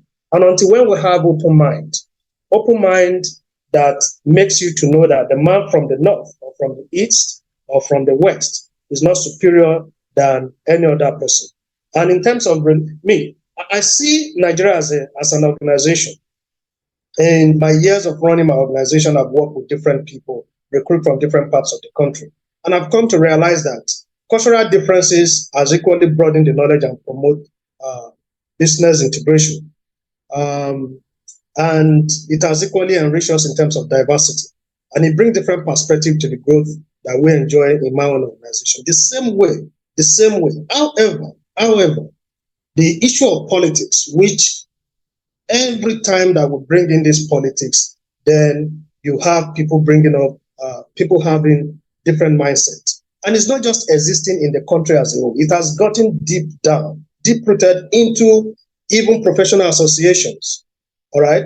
Today, you want to align yourself with people that you feel that they are from the same ethnic region with you if you are aspiring for a particular position within your professional association, all right? So all these are what, for me, I see as an individual thing. But when you have an open mind, you know that at every point in time, our goal should be for us to seek for the unity of the country and make progress than bringing division. So should we remain as one? Yes, we should remain as one. But what should we do? And that should be the next thing. What should we do to remain as one? We need, at our own nucleus settings, we must engage people. We must keep this conversation beyond the national discourse. We must bring it down to our own locality. We must ensure that you talk to one person, either in your church, either in your community or in your school or in your office. You need to promote an open mind, openness. That's what will keep us together as well. If we divide, I'll tell you that if we divide to, say, 3 regions at the moment, definitely at the point the question will still come. Should we remain together as Yoruba? Should we remain together as... you get it. So that's right, it is not about which, for me, there's strength in our diversity. Trust me. I've learned different culture by relating with people. I just finished a conference of over 1,000 people in Bauchi, all right? And in the course of planning and preparing for it, I've got to meet different people from the northern part of the country. And by having an open mind, I get to understand the different culture. And that's why most times I try to equally stay within the unreserved area, not like you go to a place and you want to stay in the 5-star hotel. But I eat with them. I took So you go down to the I grassroots so you can understand people more. ask Yeah. questions about Yeah. the environment. And if we do all these things, I believe that it will help us in living together To as well. understand. I agree. Thank you so much, Rex. I agree. I often also I keep saying that Nigeria is such a powerful place. Just like you just explained now. Uh, Columbus said they came and discovered. No, they came for tourism. So every time we go out, we should also discover places too. Yeah. I went to UK to discover a lot of everywhere we go. So let's interrogate more on that. Thank you. Adeze, please keep it within 2 minutes so that we can go to Adeze, keep it within 2 minutes, then we have a day and then come back to the brand. Just 2 minutes, please. Adeze, are you there? Can you hear me now? Can hear you now. Just help me keep it within 2 minutes. Thank you. Okay. Thank you for cracking me up with Columbus came here for tourism. That's that's a line. Um, should Nigeria remain one? I'd like to see Nigeria be one. I mean, this is a conversation I've had several times with different people, and this is where I thank God for the Abuja Literary Society and also for the kind of work I do, because what it does is it exposes me to people that have the maturity to have this conversation. So, yes, I'd like to see Nigeria as one, but I don't want that oneness to be at the cost of the blood of people, especially when it's unnecessary bloodshed, at the dignity of people. So Adeze, good. So you don't think we are one right now? Right now, as we are, we're not one.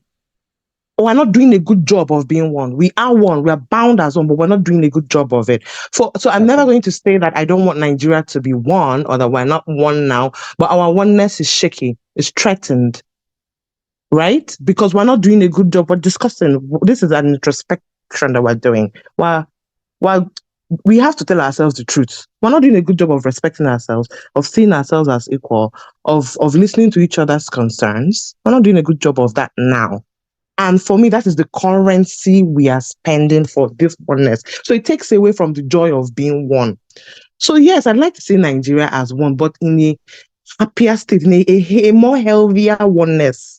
Let me put it that way, where my culture is not a threat, and your culture and your identity is not a threat. I respect you and you respect me, and we can come to the center and discuss statehood. And my children can marvel at the turbaning ceremonies in Kanu and in the north, and the Northerners can marvel at what we do at our New Yam Festival and the beautiful mixture of cultures. I'd like to see that happen. I'd like a political structure that upholds Nigeria as one. But I do not want to see not a at sham. The cost of a sham. Yes, not at the cost of human rights. Not at the cost of the education of people in the north and the girl children and the cost of human rights in the south and lives and security. So I'm advocating for the strengthening of the political system so that it re-echoes two things: growth. Another thing I wanted to point out, sorry, I know you said keep it within 2 minutes. I find that in this conversation we'll be looking backward, but we also need to be Janus-faced and sometimes turn forward. What does statehood mean now? Nnamdi Azikiwe has done his own. Unfortunately, we can't discuss some of those details now because we of our time. We can't. I'm just hinting. Yes. Yeah. Awolowo has done his own. What does statehood mean now, and where are we going? So that's how to move forward. They've passed the baton to us. Where are we running to? How are we running together? Thank you. Thank you, Adeze. And that's why. Thank you. I'm always advocating for us to. There's a civic cause, the Made in Nigeria civic cause, for us to go through it and also help. Once, I think it's something, I call it a technology that is built by Dike Chukwumerije. It just helps to reformat and reset, fundamentals of where we're going, especially in dealing with the context of this topic.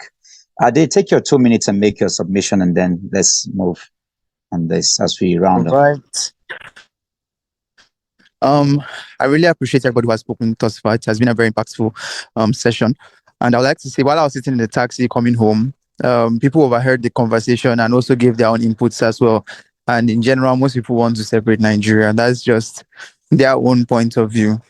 But then in view of what I think we can do, because as the last speaker said, we need to think of what we can do towards the future. That's I think should be one of the key essence of this discussion. What we can do is that we can train the next generation. For example, my name is Adedeji Oluwadare Adegore, but then I don't speak Yoruba. When I was growing up, I didn't speak Yoruba. I grew up in Jos, and my mom is Igbo. So now, with such multiple inputs in my life, I was unfortunately, and then also with the home training I got, I wasn't able to now say I can't go somewhere and just claim. Even if I go somewhere, I'm Yoruba. It doesn't really sink in. I don't claim it like, oh, these my people and other people are down. So even it now reflected in the way I talk to people, the way I relate with people. I don't kind of put myself above other people, basically. So I feel if we have good home making and we're able to train our children early enough. I think one of the speakers talked about training the next generation. If we can train the next generation to be respectful, to be loving, to be caring, if we can create a brand story, because that's what America did. They have a brand story that their founder came to America, he did so great, and they have this beautiful brand story. So if we can create a brand story for Nigeria that gives people hope, that gives people belonging, that gives people a kind of respect, then that will help. We'll be there. Ade, have you attended the Made in Nigeria show before? Made in Nigeria show. The DK Chukwumerije's Made in Nigeria show. No, I haven't, unfortunately. You haven't. What you spoke about is captured in that essence. Go for it. Yes, I think you should try and attend it. She would understand exactly what you're just trying to talk about. Yes, I totally agree with you. I'm just saying that thing you are asking to be created, it's already created. We just need to get everybody to experience it. Thank you, by the way. Thank you so much for that submission. You. The brand, I will just take 2 minutes. The brand, David, please go ahead and let's have 2 minutes of your submission. Yeah, hello, good afternoon, everyone. Good afternoon, Madmo. The session has been really well spent. So I feel like we all might have very different realities in our own different perceptions, but I feel like we have gotten, we've gotten to that generation that can actually make that change, that can help, because we're facing the same problem generally. The Japa mentality, the Sapa mentality, the lack of electricity everywhere. So I don't see us, the conversation is no longer about, oh, can we be one? Because we already won. Beyond our different realities from different places that will come from, if we can just see that common problem, then we can realize that from that problem, we can actually begin to create solutions that we all benefit from, which then can ease us into a transition where we have common values. Beyond the fact that maybe someone was born in a Muslim home, born in a Christian home, experienced killings from the Muslim. Other son was born in a Muslim home, experienced killings from the Christians.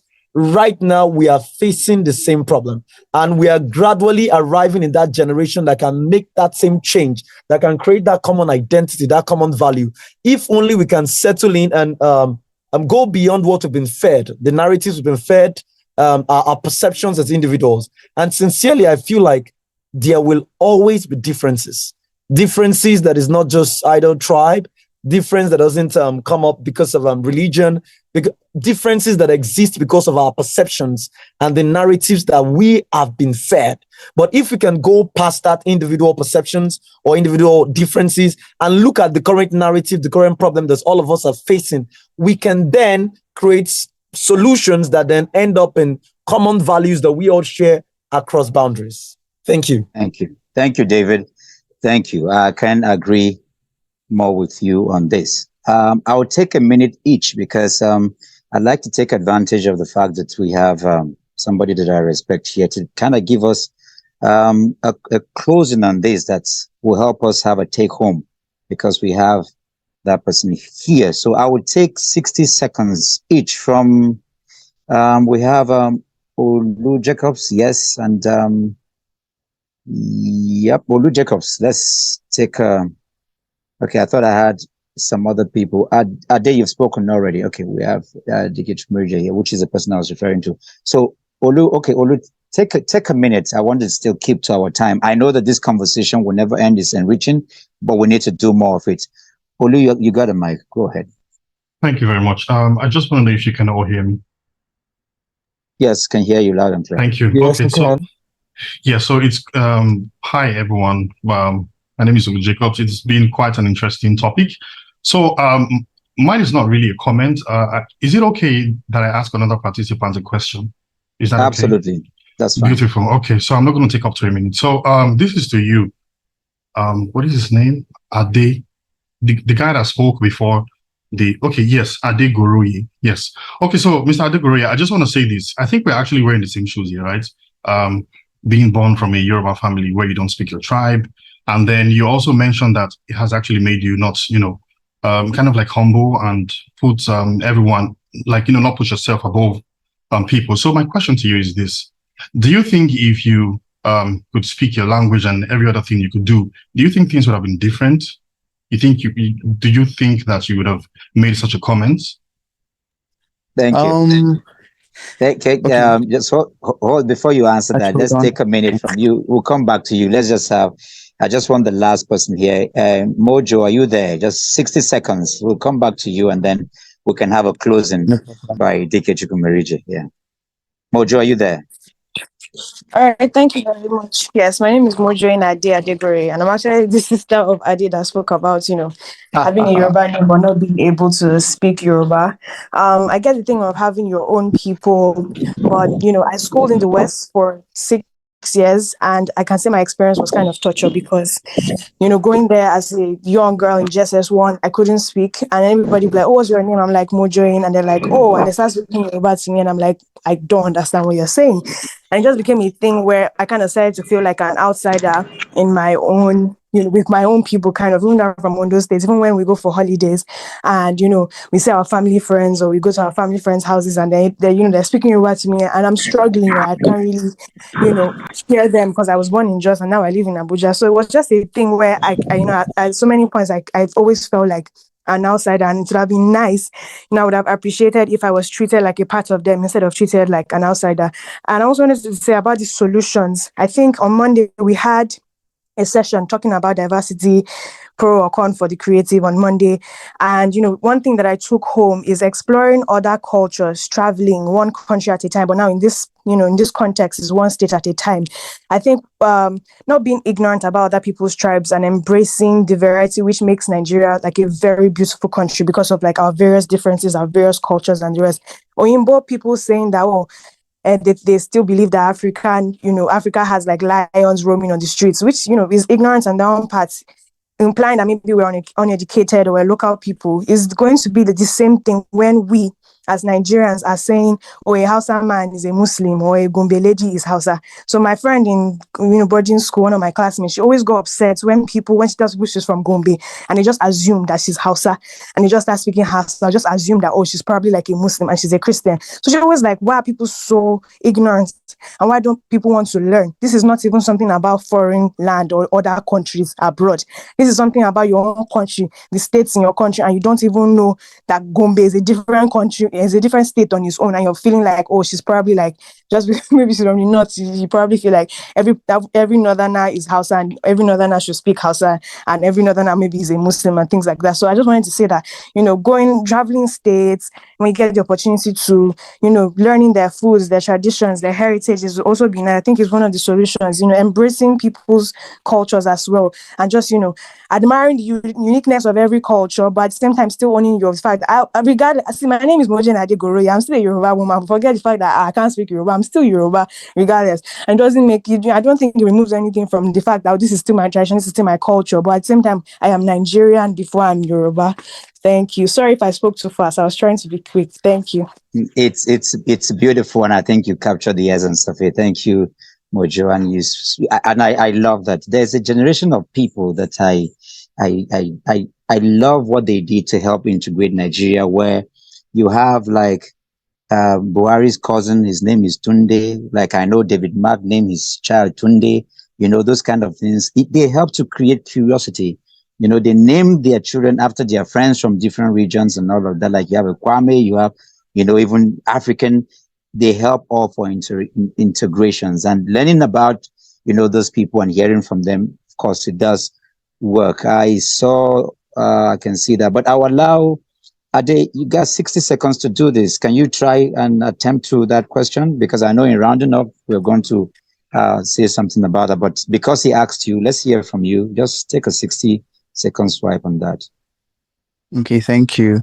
I'll just quickly say that I do feel that because I couldn't speak early, my own language, yes, but if I could speak my language early, like I grew up speaking my language, I don't think it will have changed much. I would have had the tendency, but then once more, one thing that I think we haven't really focused on is the family factor. Because my father is the kind of person that growing up, he told us that if you see somebody limping or the person who talks funny or walks funny, whatever issue the person has that is different from you, you don't laugh at the person. If he ever catches you, he's going to break your back or break your legs. That was the principle we grew up with. So with that kind of principle, if we have those principles in our families, it will, no matter whether you can speak your language early enough or at all, I think it won't change much. But most people like thrive on differences. When I went to Ghana, most people, once they hear a Nigerian, they already look down on you. They think you're a thief, you're a killer, you're a murderer, just because of the connotation of Nigerians in a particular way. But then if we have a kind of upbringing that means that we can actually get to know people before we make judgments, it will go a very long way. Thank you. Yeah, Ade, you're right. My own experience is different. Everywhere I went to, they just think that I have money. They think Nigeria, oh, Mo, come and give us money. Exactly. Nigerians have money. They want to take advantage of me. Yeah. It's so beautiful here today. Like I said when we started, this is not, we can't even grace, you know, there's so much that I can say even concerning this, but I'm just helping to moderate, and I've taken so much time that I've not allowed my co-moderator to come in. But our time is up, and I just want to give just the next 3-4 minutes to somebody that I know. I say this, that he's created something, you know, that borders on the context of our discussion today. If he can take the next 3-4 minutes, I don't know how he's going to do that, but just to give us like a closing recap on this so that we have something concise as we go home. Dike Chukwumeriji, it's good to have you here, sir. Thanks, Mo. I was enjoying listening to everybody speak. I think that a Nigerian identity exists. It's not conjecture. It's real. It exists. And I'm happy we had Ade and the sister on here, so I don't have to start saying that there are people that exist in this country who have very weakened ties with their ethnic groups. Ade and the sister even still have connection. There are some people that the connection has been completely broken. And Nigeria has not yet recognized that that identity label exists. Just like there is Igbo. There is Igbo Nigerian, there is Nigerian Igbo, and there is Nigerian. So it's a spectrum. On one end, you have an Igbo guy. Next to that person, you have somebody that considers himself or herself Igbo Nigerian. Then you have somebody that considers himself or herself Nigerian Igbo. And then you have somebody that considers himself or herself Nigerian. It's a fluid thing. It's constantly evolving. The problem is that our language, our politics, our narratives, our perspectives are not moving in tandem with the organic social evolution that is already taking place. And so what I've done with the Made in Nigeria civic course is to create a language, a narrative. There is a Nigerian dream. There is a Nigerian character. There is a Nigerian ethos. There is a Nigerian history. Nigeria was not just invented by Lord Lugard. Nigeria has ancient roots. There has always been a civilization. There have always been states here at the confluence of the Niger and the Benue, because anywhere in this world where you find a robust river system, there you will always find a civilization. It is not fluke. It is not a mistake that a country exists here.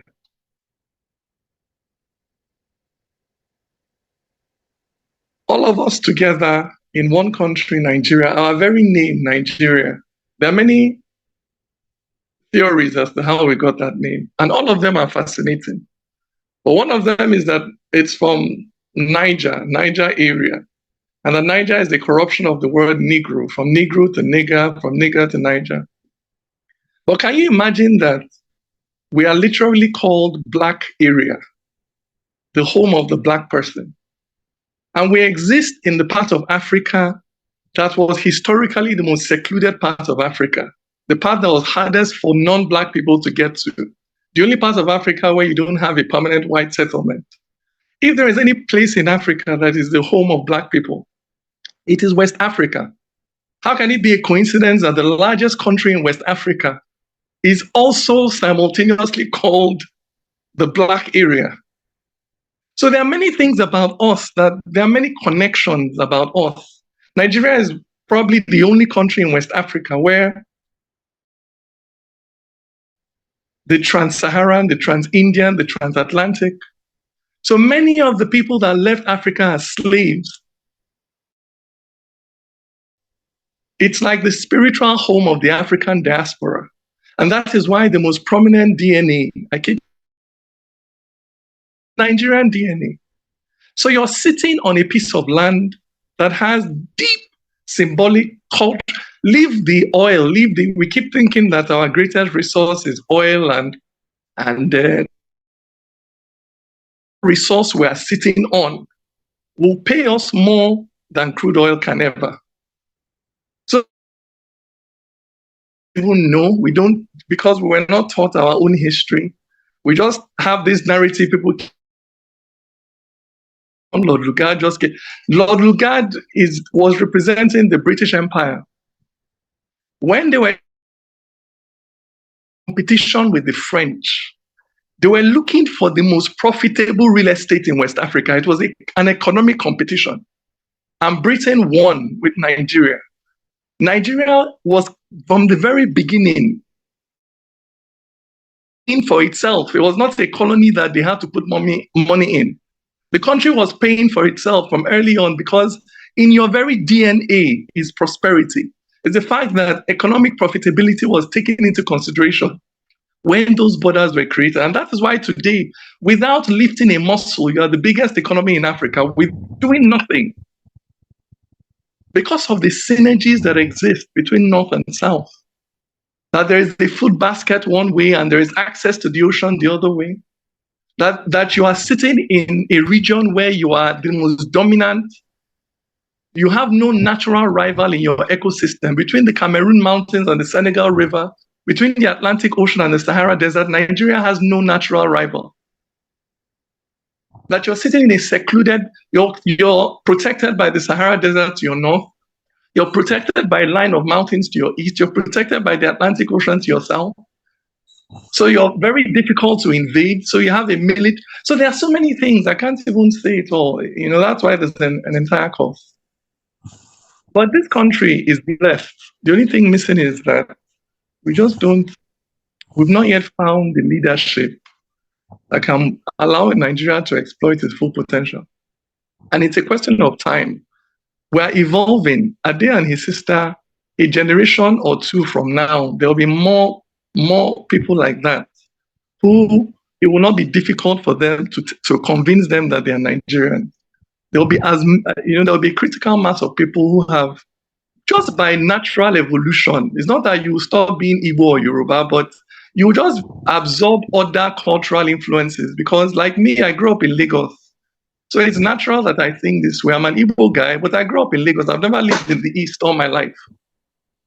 So people like me, we just absorb, and there are many of us. So by the time my own children will even be further down the road from me, their children will be further down the road from them. Until one day, Nigeria will be an. And that thing is important. Having a national identity is important. Having a sense that because of the national identity, just like you, the moment any Nigerian can represent every Nigerian, then when somebody from the north is in power, everybody from the north will feel, let's not criticize them because they are one of us. Everybody from the South will criticize them because they're not one of us. But at every point in time, that is abetting bad governance because of identity. So it's important to cross that bridge where represent me. So I'll critique you like I'll critique anybody else. And that's what the synergy between identity and not just a romantic topic. If you don't see yourself as one, you cannot have rule of law.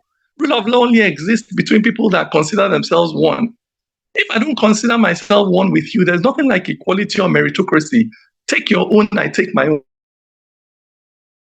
Selves as one. That you can start talking about meritocracy, equality, fair competition, rule of law. Because then, if you win and I lose, when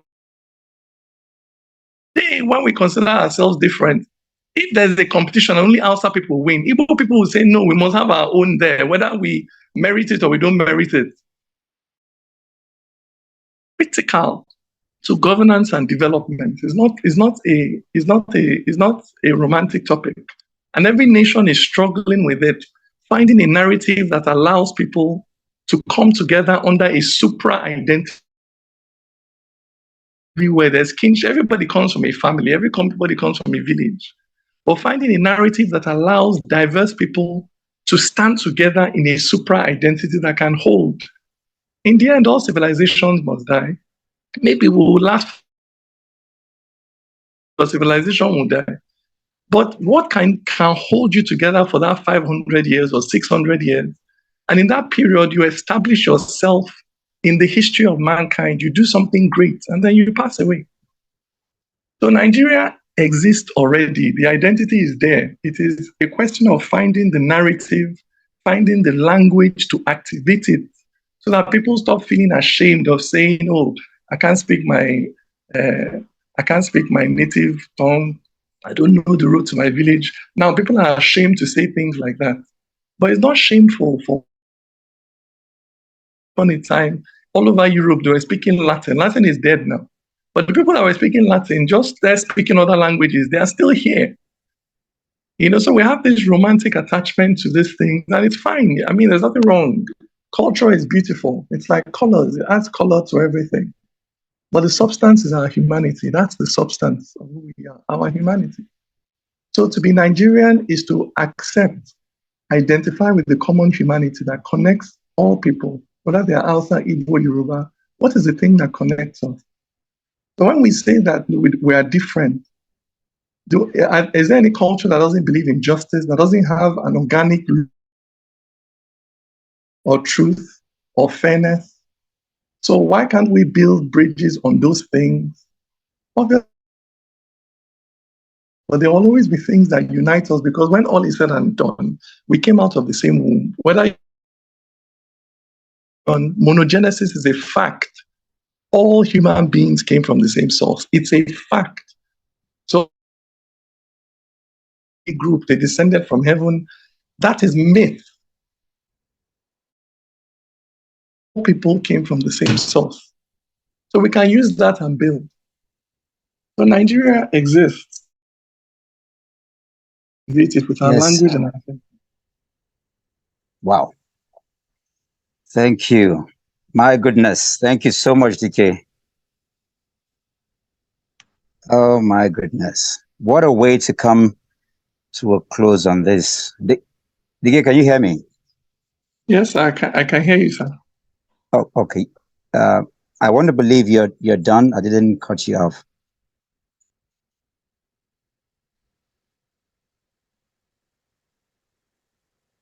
Okay. Thank you so much for giving us that closing. I want to believe everybody felt the way I felt. The things you spoke about are really deep, and they're right inside our DNA. I want to thank each and every one of us who made it here. To my co-host, Ejiro.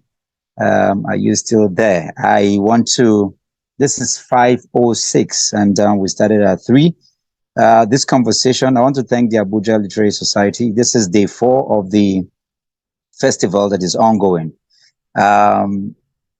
Thank you. I just want to leave something with us as we go.